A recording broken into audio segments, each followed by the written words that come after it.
Regarde un peu ça. La NASA a récemment mis en ligne une photo très insolite.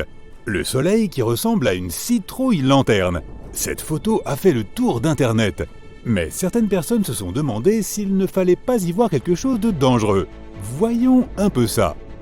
En fait, cette photo peut te rappeler pas mal de choses. Par exemple, le bibendum chamallow, ou cette drôle d'éponge souriante. Mais à cause du sourire effrayant et des teintes orangées, on y voit en général une citrouille-lanterne.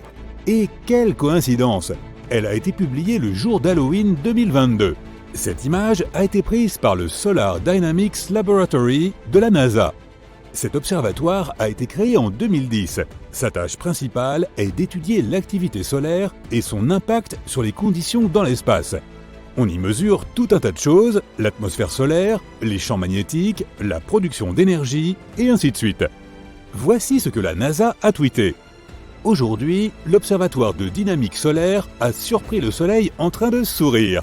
Observées à la lumière ultraviolette, ces taches sombres, nommées trous coronaux, sont des régions où de violents vents jaillissent dans l'espace. Mais qu'est-ce que tout cela signifie? Ces trous coronaux sont-ils dangereux pour nous? Regardons-y de plus près. Les trous coronaux sont les zones les plus froides de la couche externe du Soleil.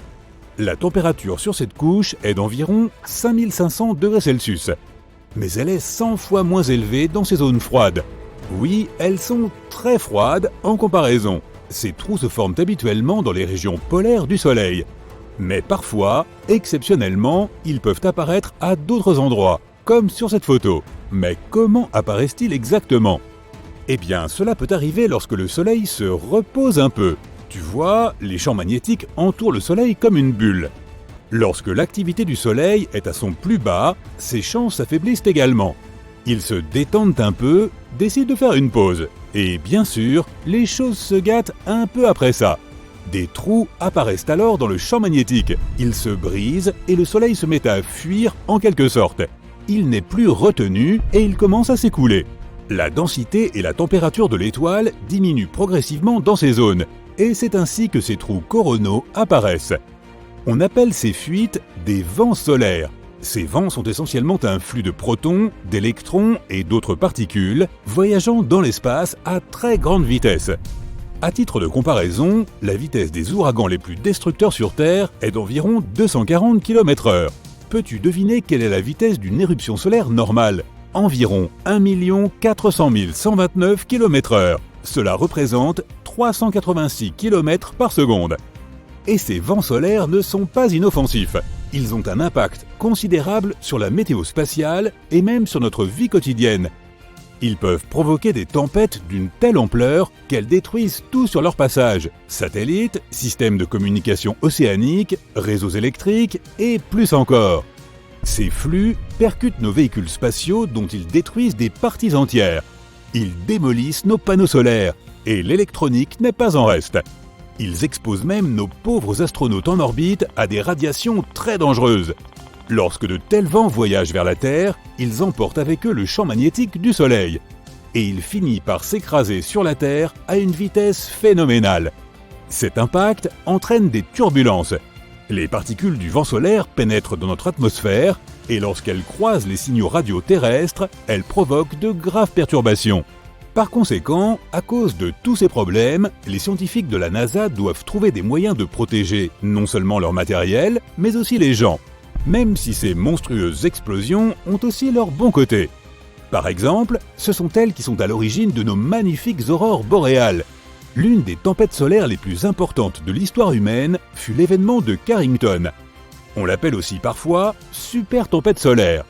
Cet événement s'est produit en 1859.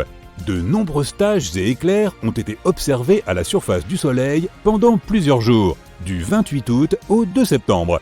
Le plus grand éclat s'est produit le 1er septembre.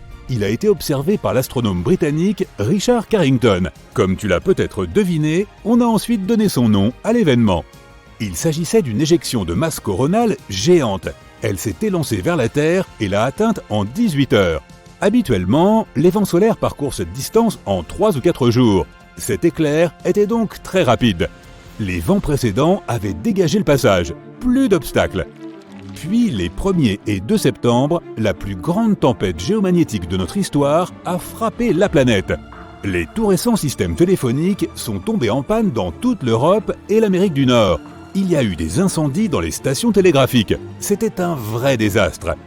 Oui, mais nous avons pu observer de majestueuses aurores boréales. Elles étaient visibles même au-dessus des Caraïbes et dans d'autres régions tropicales. Un détail amusant, au-dessus des montagnes rocheuses, ces lumières étaient si vives qu'elles ont réveillé les ouvriers des mines d'or. Ils ont commencé à préparer leur petit déjeuner, croyant que le jour se levait. Les scientifiques affirment que de tels phénomènes se produisent sur Terre environ une fois tous les 500 ans. Les tempêtes solaires précédentes étaient peut-être encore pires, mais malheureusement, nous n'avions pas encore les moyens de les détecter. Après l'événement de Carrington, les tempêtes les plus fortes ont eu lieu en 1921, dans les années 50 et en 1989. Elles n'étaient pas si violentes, mais elles causèrent quand même d'importants dégâts dans les systèmes de communication radio. La plus récente grande tempête solaire a été celle d'Halloween. Le soleil n'apprécie peut-être pas cette fête. Elle s'est produite en 2003 et on ne l'attendait pas du tout. Le 26 octobre, sans crier gare, 3 groupes de taches géantes se sont formés à la surface du Soleil. La plus grande faisait 13 fois la taille de la Terre. Au même moment, il y a eu 17 éruptions solaires. Ces tempêtes ont endommagé plus de la moitié des engins spatiaux en orbite autour de la Terre. Elles ont même complètement détruit un satellite scientifique japonais. Les émissions de télévision et de radio par satellite ont été perturbées.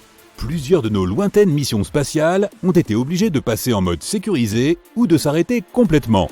Et les astronautes qui se trouvaient à ce moment-là sur la Station spatiale internationale ont dû s'abriter afin d'échapper aux radiations. Une chose pareille ne s'est produite que 2 fois dans toute notre histoire. Mais la tempête n'allait pas s'arrêter là. Elle a aussi obligé la mission Mars Odyssey à s'arrêter.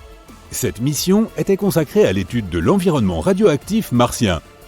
Donc, bien que cette photo soit assez drôle, elle a pour origine quelque chose de plutôt dangereux. Alors, que faire maintenant ? Devons-nous nous préparer à un autre événement catastrophique ? Selon certains scientifiques, oui. Bien sûr, la probabilité qu'une terrible tempête solaire se produise est assez faible, seulement quelques pourcents par an. Mais même si nous avons eu de la chance jusqu'à présent et que nous avons pu les éviter, nous ne serons pas toujours aussi chanceux. N'oublie pas que les conséquences d'une nouvelle tempête solaire pourraient être catastrophiques. Au XXIe siècle, nous sommes très dépendants de la technologie. Par le passé, tout ça était moins grave, mais aujourd'hui, les choses sont différentes. Mais soyons raisonnables, tu n'as pas à t'en faire. Pourquoi ? Parce que tu vas maintenant découvrir le dénouement de cette histoire.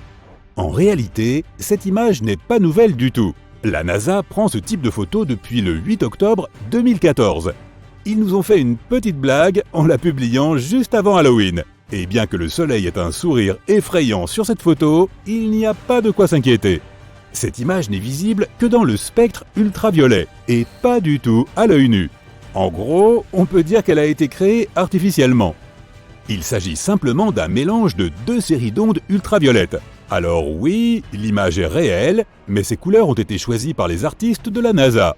Ce sont eux qui ont donné cet air terrifiant à notre bel astre. Mais le fait que nous voyons un visage est une illusion. Si nous zoomons sur cette photo, nous remarquerons qu'il ne s'agit en fait que de boucles et de vagues. C'est un peu comme quand tu vois des formes et des objets en regardant les nuages. Il n'y a donc pas lieu de paniquer.